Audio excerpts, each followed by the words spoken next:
Mis amados, mis amadas hermanas en Cristo Jesús, quiero compartir con ustedes un pasaje de las Escrituras y eso lo encontramos en el libro de Apocalipsis, capítulo 2, versículos del 1 en adelante, donde nos dice: escribe al ángel de la iglesia en Éfeso, el que tiene las 7 estrellas de su día en su diestra, el que anda en medio de los 7 candeleros de oro, dice esto: yo conozco tus obras y tu arduo trabajo y paciencia, y que no puedes soportar a los malos, y has probado los que dicen ser apóstoles y no lo son, y los has hallado mentirosos. Y has sufrido, y has tenido paciencia, y has trabajado arduamente por amor de mi nombre, y no has desmayado. Pero tengo contra ti que has dejado tu primer amor. Recuerda, por tanto, de dónde has caído, y arrepiéntete, y haz las primeras obras. Pues si no, vendré pronto a ti y quitaré tu candelero de su lugar, si no te hubieres arrepentido. Pero tienes esto, que aborreces las obras de los nicolaítas, las cuales yo también aborrezco. El que tiene oído, oiga lo que el Espíritu dice a las iglesias. Al que venciere, le daré a comer del árbol de la vida, el cual está en medio del paraíso de Dios. Estas palabras escritas por el apóstol Juan, revelado por el Espíritu de Dios por medio de este ángel, que le dio a conocer los misterios que iban a suceder en el tiempo futuro. Le dijo: escribe al ángel de la iglesia en Éfeso. Recordemos que cada ángel significa el pastor que está al frente de cada obra. Recordemos que el Apocalipsis fue escrito a las 7 iglesias que estaban en Turquía, en el cercano oriente, en el Asia Menor, lo que hoy conocemos como el país turco. Y este ángel le dijo a Juan: escribe al ángel de la iglesia en Éfeso. Este ángel no significa un ser espiritual, sino significa mensajero, aunque la palabra ángel es mensajero.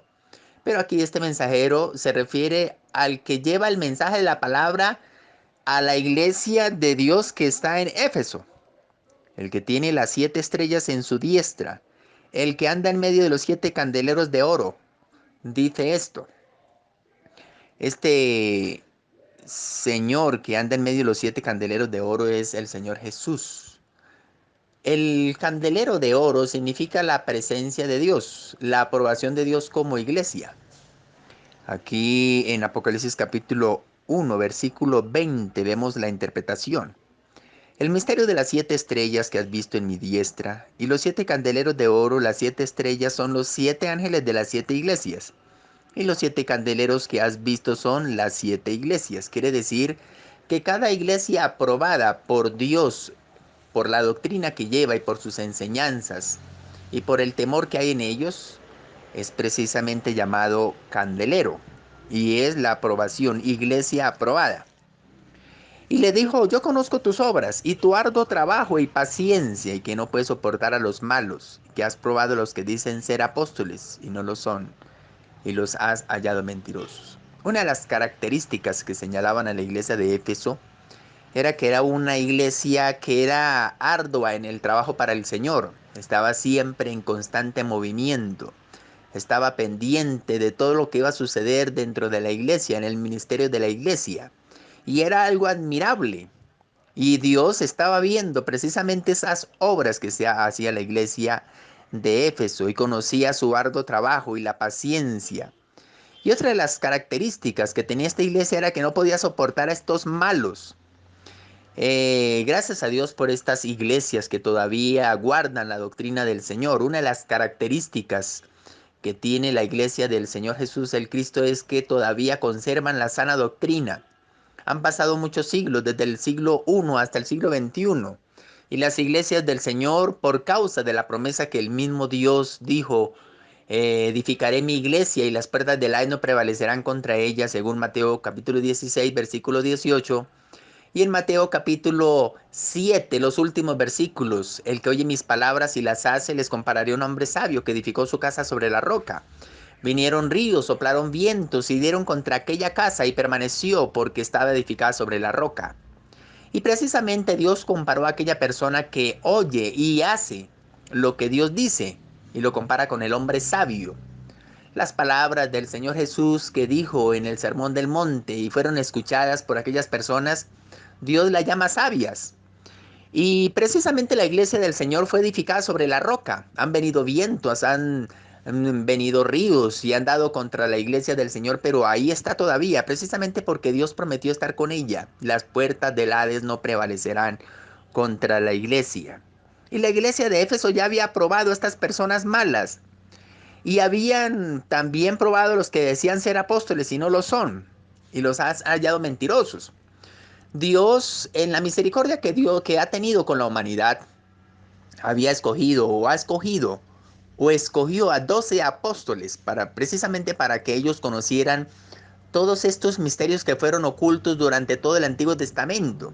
Aún los apóstoles en el Antiguo Testamento, aunque escribieron estas profecías, tanto Jeremías, Ezequiel, Daniel, hasta Malaquías, ellos escribieron todas estas profecías concernientes al Señor Jesús en su primera venida y en su segunda venida, pero ellos al fin no pudieron comprender. Pero más adelante en el Nuevo Testamento Dios inspiró por medio del Espíritu de Dios a estos 12 apóstoles para que estos misterios fueran revelados a la iglesia. Y gracias a Dios, porque la iglesia de Éfeso, que fue la iglesia del siglo I, desde el año 30 hasta el año 100, cuando en el año 96 murió el apóstol Juan, solamente le quedaban 4 años para terminar el siglo I. Ellos tuvieron el privilegio de tener a los apóstoles. Y la iglesia de Éfeso, la física iglesia de Éfeso que vivía en Turquía, tuvo el privilegio de tener tanto el apóstol Juan como el apóstol Pablo. Recordemos que el apóstol Pablo también escribió la carta a los Efesios. Qué gran bendición tuvo la iglesia de Éfeso. Y aquí la iglesia de Éfeso tuvo el privilegio de recibir esta carta escrita por el apóstol Juan, inspirado por el Espíritu de Dios, para que en estas 7 iglesias conocieran estas verdades futuras. Y la iglesia de Éfeso tuvo esta gran oportunidad, tuvo un privilegio grande. Con el solo hecho de haber tenido estos 2 apóstoles, fue una iglesia privilegiada porque tuvieron en vivo y en directo a 2 personas que tuvieron la revelación del Espíritu de Dios. Como señal de que la iglesia primitiva, la primera iglesia del siglo I, tuvo el privilegio de tener los 12 apóstoles del Cordero frente a ellos. Tanto la iglesia de Jerusalén, la iglesia de Éfeso, la iglesia de los Gálatas, la iglesia de los Efesios, la iglesia de los Filipenses, la iglesia de los Tesalonicenses. Todas estas iglesias tuvieron la oportunidad de conocer las doctrinas dadas por el Señor Jesús el Cristo por medio del Espíritu de Dios a los 12 apóstoles. Y no solamente tuvieron este privilegio de las iglesias, sino las personas que anduvieron con el apóstol Pablo, como en el caso de Tito, el caso de Filemón, el caso de Timoteo. También algunos hermanos del Señor Jesús el Cristo como Santiago y Judas, que eran hermanos del Señor Jesús, hijos de María. Y ellos también tuvieron la oportunidad de recibir estas enseñanzas apostólicas y escribieron algunas cartas generales. Y fue una iglesia bendecida porque fue la iglesia del siglo I. Y el Señor Jesús, hablándole a Juan y diciéndole que le escribiera esta carta a Efesios, dijo: has sufrido y has tenido paciencia y has trabajado arduamente por amor de mi nombre y no has desmayado. Tuvo muchas persecuciones. La iglesia primitiva recibió persecución tanto de los judíos en su comienzo, como también recibió persecución durante el resto de sus días del siglo I, cuando estos judaizantes quisieron contaminar la iglesia del Señor. Eso lo encontramos en la carta a los Gálatas, cuando el apóstol Pablo se vio sorprendido de que tan pronto él se haya ido, vinieron estos judaizantes y quisieron dañar la doctrina del Señor. Y el apóstol Pablo dijo: no es que haya otro evangelio, sino que hay unos contumaces que quieren pervertir el evangelio de Cristo. Pero si uno de nosotros o un ángel del Señor viniere y enseñare otro evangelio del cual está establecido, ese es un maldito. Ni aun el apóstol Pablo se atrevió a enseñar una doctrina nueva, porque ya estaba establecido todo lo que habían de creer. Ya el Espíritu de Dios había inspirado a estos apóstoles para que la iglesia del Señor conociera la sana doctrina. Así que no podían separarse de lo que ya Dios le había revelado tanto al apóstol Pablo, al apóstol Pedro, al apóstol Juan. Ellos fueron inspirados por el Espíritu de Dios, y la iglesia del Señor Jesús, el Cristo, tuvo la oportunidad de conocer estas enseñanzas que fueron ocultas durante todo el tiempo antes que existiera la iglesia del Señor. Y Dios había visto este sufrimiento que tenía la iglesia primitiva, la iglesia de Éfeso. Pero tenía algo, Dios tenía algo contra la iglesia de Éfeso, la iglesia física, que has dejado tu primer amor. Se habían encartado con todos los compromisos que tiene la iglesia. Hay algunos hermanos que están tan metidos en la obra de Dios y es maravilloso estar trabajando en la obra de Dios. Y uno de los privilegios que puede tener un pastor o una persona que está de tiempo completo en la obra de Dios es que está trabajando para Dios. Y tiene dos recompensas, recompensas físicas y recompensas celestiales. Porque todo lo que hagamos para el Señor aquí en la tierra, tengamos ministerio o no tengamos ministerio, va a ser recompensado en el cielo. Y qué gran bendición cuando en esta tierra recibimos recompensa por aquello que debemos hacer como iglesia general. Recordemos que el Señor Jesús antes de partir dijo: toda potestad me da en los cielos y en la tierra. Por tanto, id y haced discípulos a todas las naciones. ¿Cómo? Enseñándoles todas las cosas que os he mandado, y aquí estoy con vosotros todos los días hasta el fin del mundo.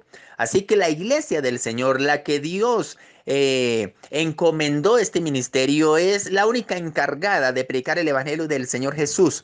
Aún los ángeles del cielo quieren predicar este evangelio, pero ellos no pueden porque no han sido redimidos con la sangre del Cordero.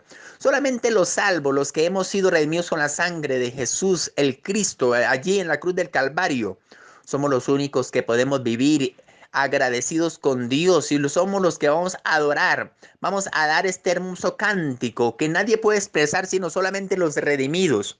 Y gracias a Dios, porque somos la iglesia del Señor. Pero Dios tenía contra esta iglesia que había perdido ese primer amor. Ellos simplemente se habían enfriado a causa de los compromisos que tenían. Y le hace una advertencia. Recuerda, por tanto, de dónde has caído y arrepiéntete, y haz las primeras obras. Pues si no, vendré pronto a ti y quitaré tu candelero de su lugar si no te hubieres arrepentido. Esta advertencia que Dios le estaba dando a la iglesia de Éfeso era precisamente una advertencia si no se arrepintiera. Gracias a Dios, la iglesia de Éfeso tuvo un arrepentimiento genuino y Dios no quitó el candelero de su lugar, la aprobación como iglesia del Señor. Recordemos que cada candelero es una iglesia aprobada por el Señor Jesús. Hubo una iglesia que sí, desafortunadamente se apartaron de los caminos del Señor. Fue la iglesia de Roma, cuando el apóstol Pablo escribió esta carta a la iglesia de Roma, conocida como la carta a los romanos.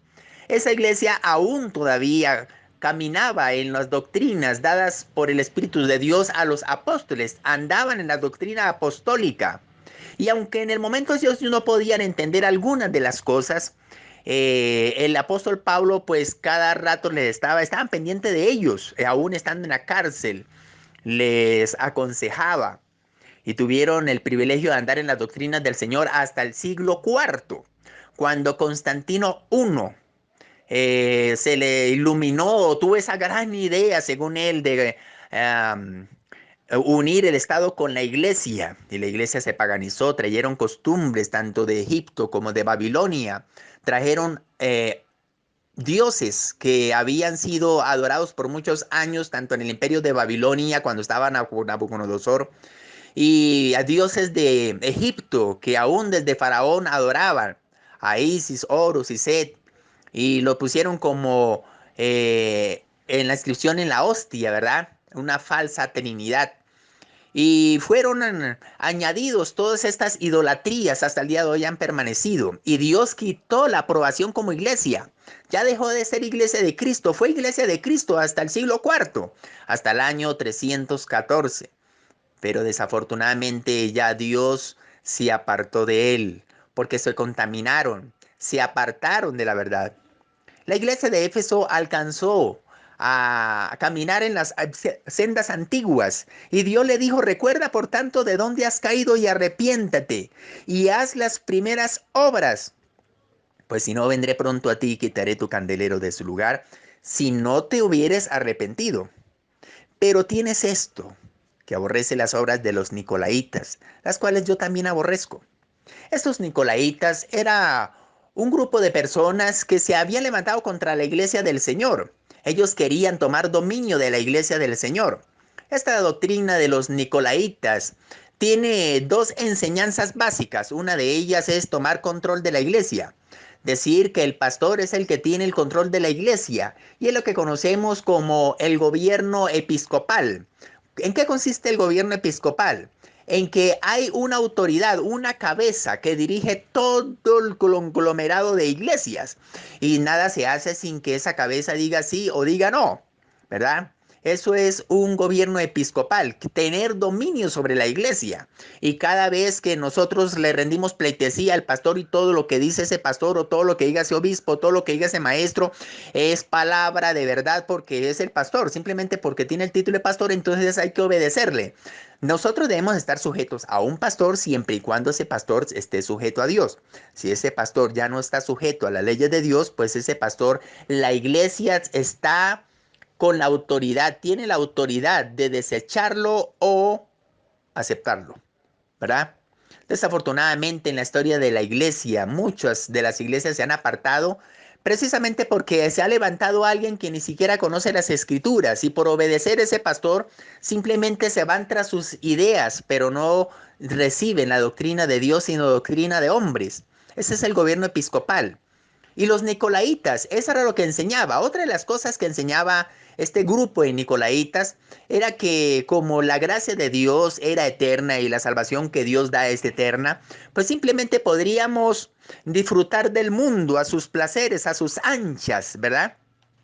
El mismo apóstol Pablo, en Romanos capítulo 6, versículo 1, hablándole a la iglesia de Roma antes que se apartaran de la verdad, en el versículo 1 del capítulo 6 le dice, ¿qué pues diremos?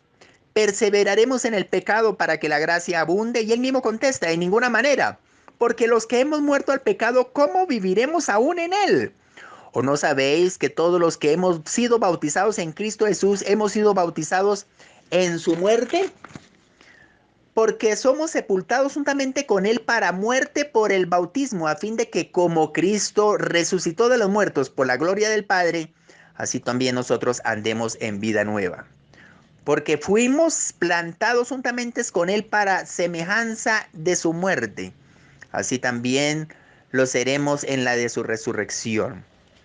El Señor Jesús precisamente padeció por causa de los que habían de creer en Él, pero no para que nosotros anduviésemos libertinamente. Muchos han confundido la libertad que tenemos en Cristo con el libertinaje. Piensan que libertad es andar en el mundo, pero eso no es libertad, eso es esclavitud al pecado.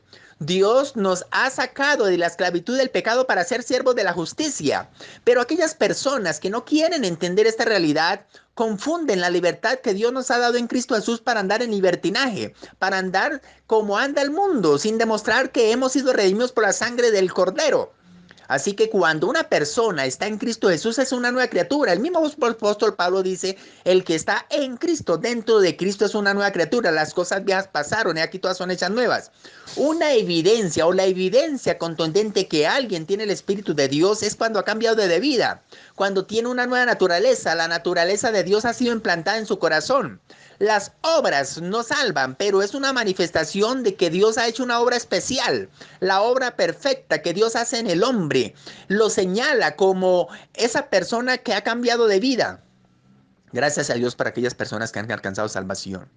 La evidencia contundente de que alguien tiene el Espíritu de Dios es que su vida ha cambiado. El apóstol Pablo en Romanos capítulo 8, versículo 9 dice que el que no tiene el Espíritu de Cristo no es de él. El Espíritu de Dios en este momento permanece en la iglesia, continúa con la iglesia, vive en la iglesia, hace habitación en la iglesia, precisamente porque la está dirigiendo. El apóstol Pablo en Gálatas capítulo 5, versículo 16, hablándole a la iglesia, a los Gálatas les dice, digo pues, andad en el Espíritu y no satisfagáis los deseos de la carne. Porque los deseos de la carne es contra el espíritu y el espíritu es contra la carne y estos se oponen entre sí para que no hagáis lo que queréis. Pero si sois guiados por el Espíritu de Dios, sois hijos de Dios. El ser lleno del Espíritu de Dios es estar controlados por Él. Todo lo que hagamos lo hacemos para la obra de Dios porque somos redimidos, somos nuevas criaturas. Pero los nicolaitas estaban enseñando de que, no, pues listo, somos salvos. Ya que nos vamos a preocupar, ya hizo Dios todo por nosotros, pues vivamos, emborrachémonos, consigamos mujeres, no salgamos de los billares, ahí sí podemos tomar tintillo, como dicen los argentinos, ¿verdad? aunque nosotros los colombianos tomamos es tintico, no tintillo. Pero eso es lo que los nicolaitas querían enseñarle a la iglesia, de que podemos vivir en libertinaje en lugar de vivir en la libertad que da Cristo. Es muy diferente. Pero esto, decía el Señor Jesús por medio del apóstol Juan, que aborrecen las obras de los nicolaitas, las cuales yo también aborrezco. El que tiene oído, oiga lo que el Espíritu dice a las iglesias. Recordemos que el Apocalipsis fue escrito a 7 iglesias, por eso dice lo que el Espíritu dice a las iglesias, a las 7 iglesias del Apocalipsis. Al que venciere, le daré a comer del árbol de la vida, el cual está en medio del paraíso de Dios.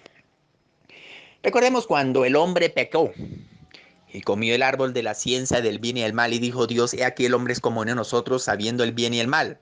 Ahora no es que alargue también su mano y coma el árbol de la vida y coma y viva para siempre. Nosotros podríamos pensar: uy, pero Dios es egoísta. ¿Por qué no por qué no permitió que el hombre comiera el árbol de la vida? Si el hombre hubiera comido el árbol de la vida después de su caída, viviría eternamente separado de Dios, como sucedió con Satanás allí en el cielo. Satanás pecó en la eternidad y quedó eternamente condenado. Y Dios en su misericordia no permitió que el hombre comiera el árbol de la vida después de su caída. Aunque la Biblia no dice en realidad si el hombre haya comido el árbol de la vida antes de su caída, pero sí sabemos que si hubiera comido el árbol de la vida después de su caída, después de estar separado de Dios, quedaría separado de Dios por la eternidad. Y Dios en su misericordia quitó el árbol de la vida de allí, de este paraíso de Dios, y lo llevó allí a su propio paraíso. Ahora le está prometiendo a aquella persona que vence. ¿Quién es el que vence? Según Primera de Juan, capítulo 5, versículo 4, hace una pregunta el apóstol Juan y dice: ¿quién es el que vence? Sino el que cree que Jesús es el Hijo de Dios.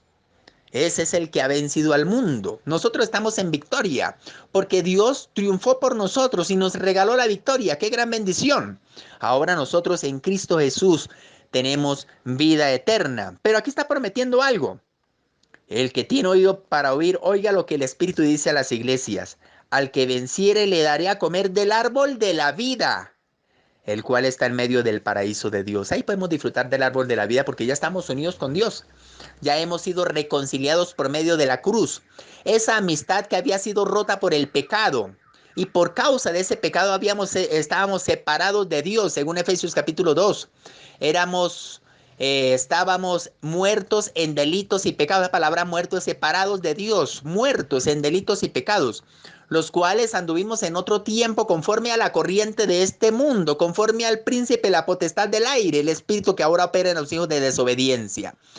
Pero Dios, que es rico en misericordia, por su gran amor con que nos amó aún nosotros estando muertos en esa condición de pecado, Dios no esperó que nosotros fuéramos buenos, simplemente estando en esa condición de pecado, entregó su vida, se hizo hombre y habitó entre nosotros, como dice el apóstol Juan, y vimos su gloria, gloria como del unigénito del Padre, lleno de gracia y de verdad. Y esta promesa que Dios le estaba dando a a la iglesia de los Efesios: le daré a comer del árbol de la vida que está en medio del paraíso de Dios. Amado amigo, amado hermano, ¿usted quiere comer del árbol de la vida? Simplemente acepte a Cristo como único y suficiente Salvador. Amén. Dios les bendiga, mis amados y mis amadas.